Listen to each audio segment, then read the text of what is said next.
historic surplus hasn't existed like this in the last 20 years. We also have an equally historic opportunity to invest in solutions that end homelessness in Minnesota. And with that, I'll turn it back to you, Matt. Thank you so much, Renal. I really appreciate you being here. Next up, we have Ariana Daniel, the Executive Director of Servants of Shelter in International Falls, Minnesota. Ariana is here to talk to us today about the creative solutions that past disinvestment and higher needs have led her and her organization to. Ariana, you can take it away wherever you're ready. Thanks, Matt. My name is Ariana Daniel. I'm the Executive Director of Servants of Shelter. We also go by SOS up in International Falls. It's an honor to be here with you today. We decided 13 years ago that we couldn't stand by while our neighbors experienced homelessness. And we decided that our community would not be healthy or just until everyone had a warm, safe place to sleep. We are the only emergency shelter in 100 miles in any direction. Our community is small, it's remote, it lacks a lot of resources, but we're resilient, creative, and we care deeply about one another. 5 years ago, when we looked to purchase our first apartment building for shelter, there were no shelter capital funds available. There haven't been for decades. We raised funds any way that we could. We mowed lawns, we cleaned gutters, we delivered singing Valentines, we held rummage sales in order to purchase our apartment building for shelter. Our shelter now houses 5 households at a time with dignity. Our shelter guests stay in private, fully furnished apartments with case manager support to face their housing challenges and build stability. We also operate a drop-in center out of our office, and in 2020, we purchased another apartment building in which to offer permanent supportive housing, again, using similar fundraising methods. We do this with a small staff of 4 individuals and many dedicated volunteers and a very supportive community. We were able to do this because even though our area is economically depressed, our community is willing to share what we have. But what would it be like to actually see the investment needed in shelter and permanent housing? What if we did not have to rely on rummage sales to fund basic needs for people in our community? What would it be like if we recognized the importance and value of emergency shelter and ample, safe, affordable housing? I ask these questions because we are in a space right now, an economic space in our state, to stop asking what if. We have the ability to see the positive effects of investing in our community's housing, health, and well-being. Every dollar that comes into our community in support of housing reaps benefits for years and years and years to come in the people's lives that we're serving. This is a historic opportunity to invest in shelter and housing. Even though our community is only 6,000 individuals, we serve over 200 people a year. And every day we see the positive ripples that create our community. And today we're looking at expanding yet again. We seek to convert a local hotel into 6 additional shelter spaces and 17 permanent supportive apartments. These units are badly needed in our community, and they could greatly reduce homelessness in our area. But this project requires investment from shelter capital and supportive housing funds. It'll give us the only fully accessible shelter units in our region, for the many individuals that we serve with mobility challenges. And it would also give us space to increase our partnerships with home health, hospice, domestic violence advocates, and mental health supports for our clients on site. I'm incredibly proud of our work and excited for the opportunities to expand to meet the needs for Couchiching County. And I appreciate your time and recognizing of the importance of this moment. Please, it is a time to be bold.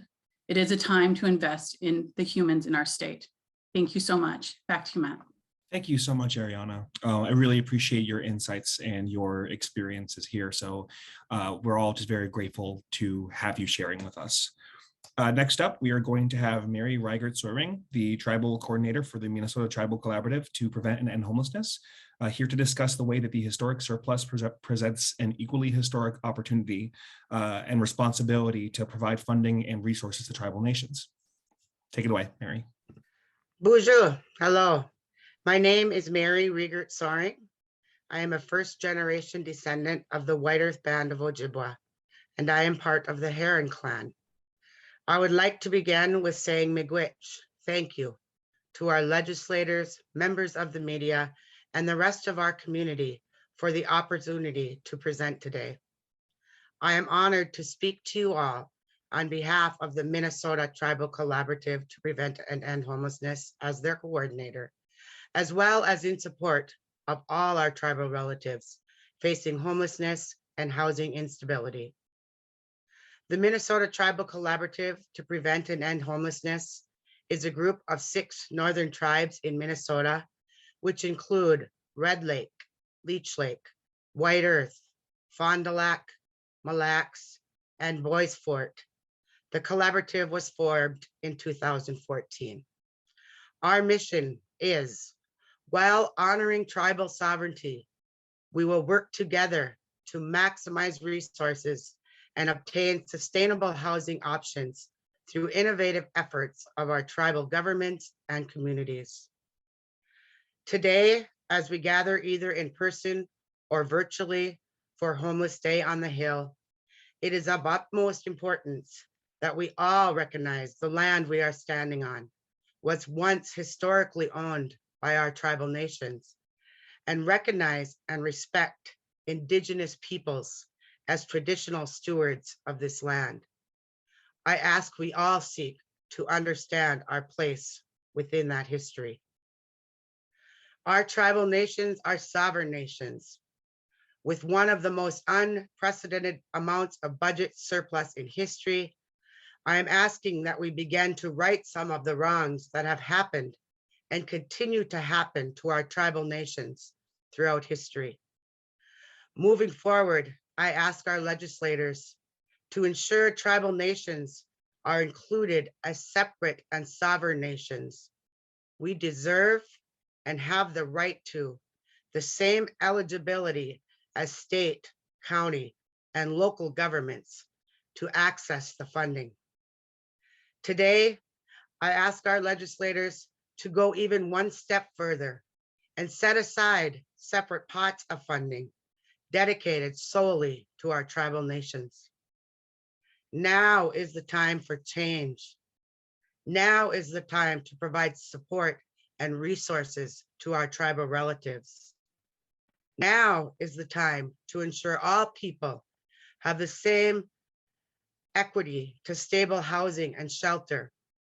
I ask Ichimanidu, our creator, to guide us all on this journey. I ask that we all begin this journey in unity now. Miigwech. I will now turn it over to my colleague, Pam. Bonjour, miigwech gibi ijawa oman nongum. Pam Nindigenous cause. Hello, and thank you all for being here today. My name is Pam Hughes.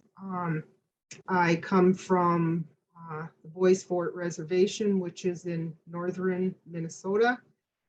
Thanks for the introduction, Mary. It is an honor to stand before you all for Homeless Day on the Hill. Please remember that my people were never homeless before 1492.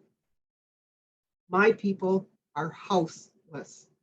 Our home is our land, the land that you all stand on today. Our teepees are round like nests of birds, and they are always set in circles. The nation's hoop, a nest of many nests where the Great Spirit meant for us to live. The circle holds a special importance in our beliefs. There is no beginning and there is no end. My people have been forced to understand the dominant culture, and I ask that you all understand ours. My people live in a world of historical trauma. We do not choose to have the loss of our identity. Look at the faces of my people. You will find expressions of love, joy, sadness, desire, and all the human feelings that live in the hearts of people of all colors. As Indian people, we are on a journey. Our journey is the healing generation. We have the means, the commitment, the spiritual resources, the wisdom, and the desire to build a stronger, more self-reliant Indian community. There are 12 steps in our journey. spirituality, unity, environment, heritage, sovereignty, family, individual, education, health, economy, sobriety, and service. As we journey and as we journey and succeed at each step, let us reach back with a helping hand to others who are also on this journey and help each other along the way. Always remember that when you have peace in your heart, you will bring peace to your families. When your families are peaceful, when your families are peaceful, you will create peaceful communities. When communities are peaceful, nations become at peace. When nations become peaceful, so then will our world. Let the Great Spirit bless us with the courage to keep the circle strong. Never give in, never give up. And please remember that my people were never homeless before 1492. My people are houseless. Our home is our land, the land that you all stand on today. Miigwech. Thank you so much, Pam, and thank you to Mary. It's always so important to hear the voices of tribal nations when discussing these important issues, and we're truly honored to have you here. Next up, we're going to have Nick Mohammed, the Executive Director of Black Civic Network. The Black Civic Network often talks about using funding like what we're talking about today to create models that support tenants becoming homeowners, co-ops, and other ways to build generational wealth for individuals and families instead of just landlords. It ties into the MC policy agenda, where we talk about the importance of making big investments in preserving and creating affordable homes through bonding. So Nick, you take it away whenever you're ready. Thank you, Matt. As you said before, my name is Nick Mohammed, the Executive Director of Black Civic Network. And part of my motivation is wrapped up in data.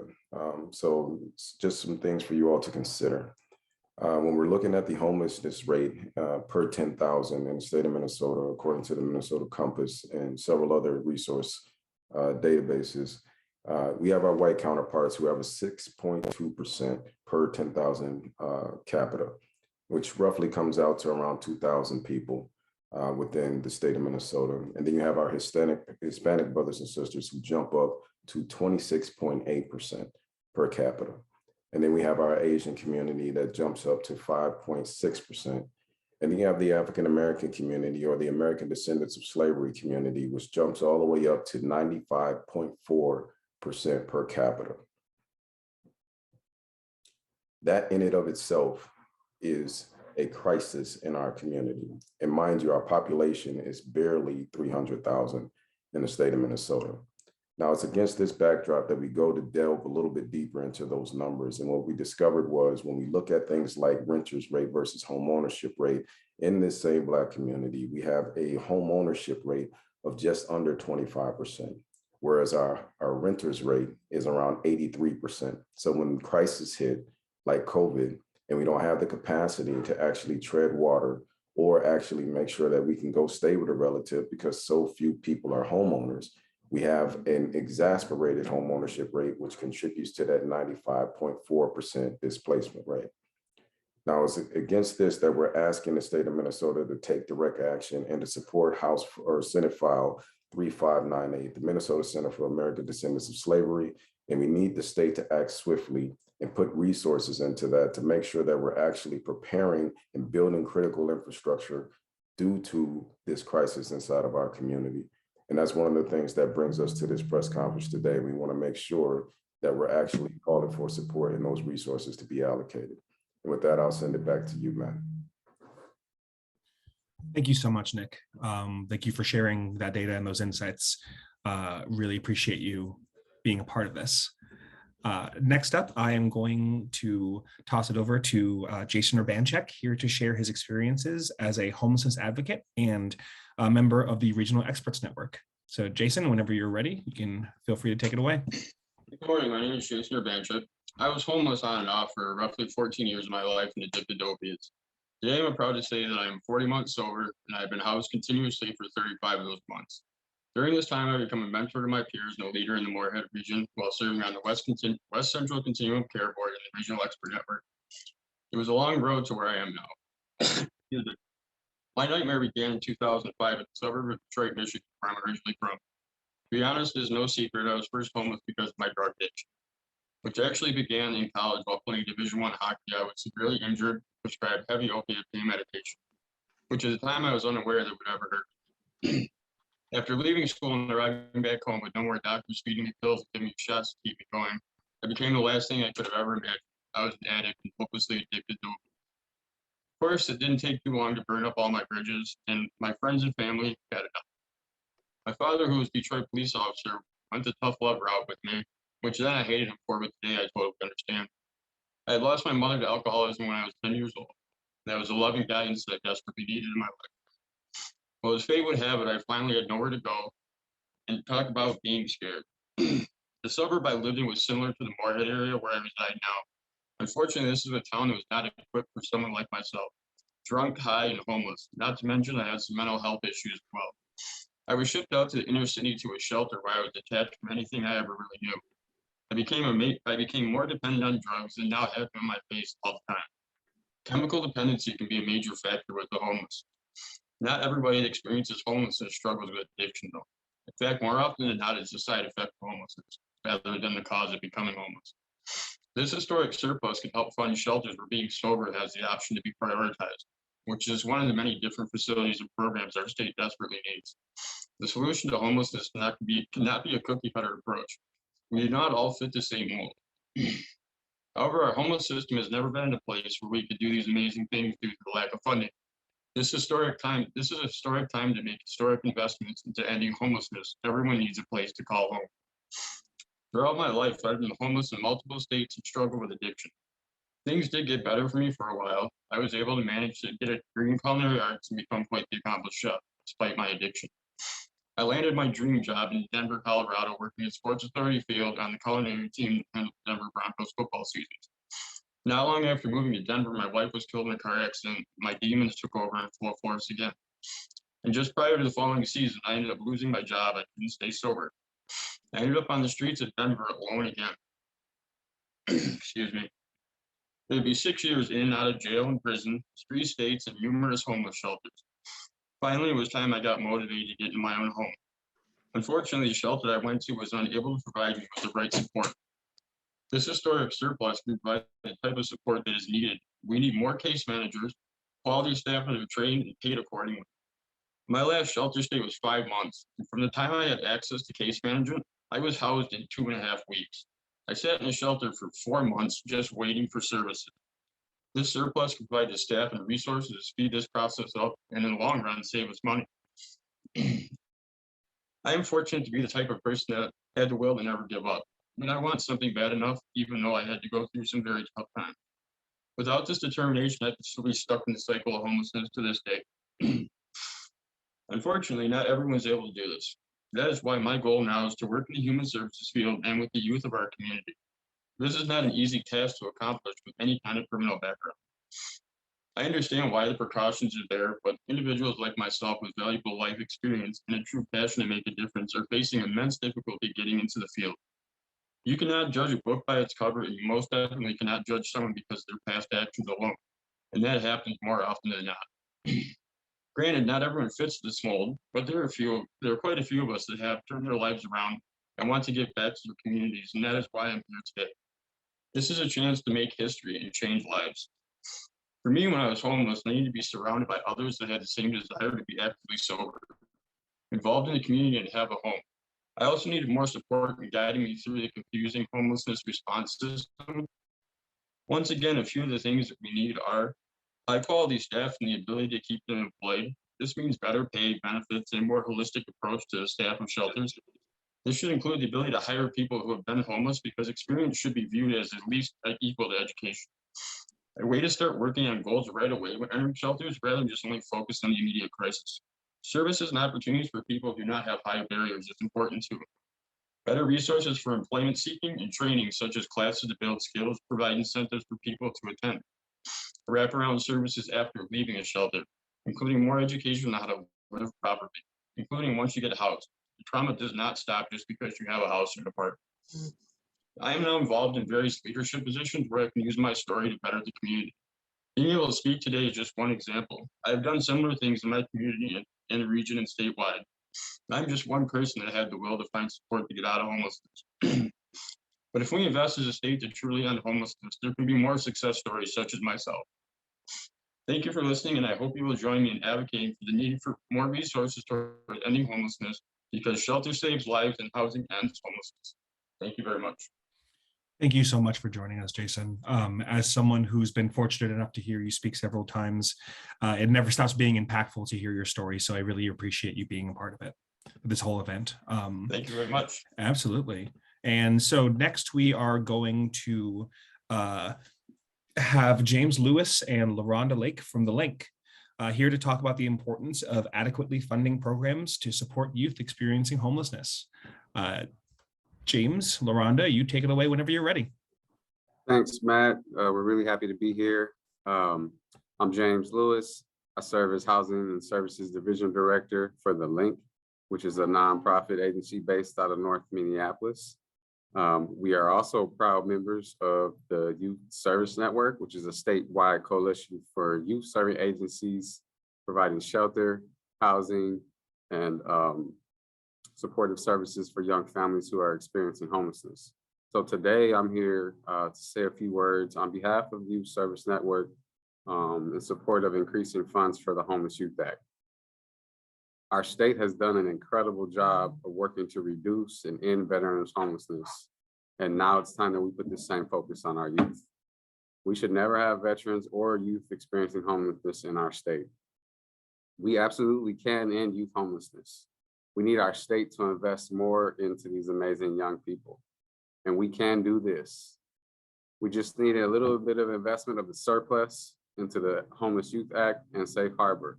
The time is right now. We have a historic responsibility. The Youth Service Network is greatly appreciates the support of the Homeless Youth Act. It allows us to provide support to youth and young families across a wide variety of services. Also, the Homeless Youth Dollars provide tremendous support in leveraging additional philanthropic, federal, and county investments into serving youth throughout the state of Minnesota. We know that Minnesota's youth experiencing homelessness need more of what works, and more of what works for them is investing in homeless youth. Homeless Youth Dollars are a key part of the solution. We are asking for an increase of $50 million in the Homeless Youth Act to help end youth homelessness. Today, I am extremely honored to have the support of one of our young leaders from The Link to speak on this opportunity as well. Thank you. Hello, hi, my name is Laronda Lake. I'm a youth specialist and speaker. I was once a homeless youth. And what led me to becoming homeless, I fell through the cracks of the system after aging out of foster care. While being in foster care, I was not taught to make a resume, do a job interview, or make a bank, anything. So that led to me being homeless. I was completely lost. I would be sleeping outside. I would be sleeping with family members, houses, until I heard about Salvation Army. Now, as I was going through Salvation Army, everything was word to mouth by learning from other youth that lived downtown and stayed at the library. So during this time, I would not know how to, connect with resources and things like that. So there was one day I spoke to another youth about where to be able to wash up, brush my teeth, et cetera, et cetera. And once I was able to connect with this, I heard about the Youth Link. And that was the drop-in day center that I would be going to brush my teeth, have a meal, as well as Catholic charities. And these things helped me and led me to ending my homelessness. After I became really sick one time, because I felt like hope was given up. It was very frustrating because it was like you speak to one person and they would have the resources, but it fell through. And as I was, really trying to get these resources, it became very frustrating. I, at the time, was seeing a therapist and I was telling her everything about what was going on. So she reached out to the Youth Link and Salvation Army, which led me to doing a coordinated entry, and they were just testing the coordinated entry out at the moment. So after I had done the coordinated entry, I waited and waited and waited. And come to find out, the lady just left her job and she did not communicate to others that I had done my coordinated entry and was waiting for housing. So during this time, as I've stated before, I became really sick and felt like all hope was lost. I tried to commit suicide and ended up in a coma. And it was really heartbreaking for me because I would be trying to reach out for these people and, expecting these resources to come through. And after the coordinated entry, I did not realize that I had a house or an apartment waiting for me at the link. So thank God that my therapist reached out to Faith Sorensen here. She's my supervisor, reached out to her and they held my apartment for me until I was able to recuperate and really get back my health together. Well, I moved in March 15th of 2017, and I have not been homeless since, and they helped me get my GED. They helped me learn how to do a resume. They learned and taught me to represent myself better into an independent youth. Now I am married. I have a 4-month-old son, and I've been working at the link since 2019, and I am driving and living my best life. Thank you, Matt. Thank you both so much for being here. Laronda, especially, I want to sort of give my gratitude and our gratitude as an organization for having you speaking here today. Incredibly impactful stuff. Last but not least, we are going to have Heather Acero from the Rochester, the head of youth services with the Rochester Library, here to talk about how the library and its employees stepped up during the COVID-19 pandemic and the opportunities that the surplus presents. Thank you, Matt. As Matt said, I'm Heather Acero. I'm the head of youth services here at Rochester Public Library. In March 2020, the library was presented with a historic responsibility to fill a gap in services to help some of our most vulnerable community members. In response to the governor's stay-at-home order, 3 library employees were called up to serve as section chiefs for Health and Human Services for the city's Emergency Operations Center. With service organizations closing their doors to the public, we were charged to stand up a day center to serve people experiencing homelessness. In just 48 hours, we secured a location, staff, resources, and partners to operate a 7-day-a-week, 12-hour-a-day shelter.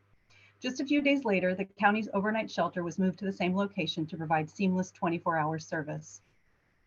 Rochester Public Library has always been committed to being welcoming to every member of our community. Prior to the pandemic, people experiencing homelessness often enjoyed library services and were familiar with library staff. Because of our relationship to the public and our commitment to using compassion and kindness to foster welcoming environments, our staff was an ideal team to take on the challenging and historic role of operating an emergency day center. Another organizational value is listening to the voices of the community when designing and providing services. We conducted 2 focus groups with people experiencing homelessness in summer 2020 to inform the design of both immediate and future services. Over 1/3 of participants' concerns concentrated on housing. Nearly 1/4 focused on the need for both electronic access and safety. Participants also noted the need for a safe and trusted place to store their belongings, connections to felon-friendly landlords, and accessible health care. Throughout the time that RPL staff managed the day center, guests told us, "We want our own places, but are grateful to have a place to eat, sleep, and be out of the elements." And should have thought about people down on their luck a long time ago. And the day center has really helped make things more comfortable.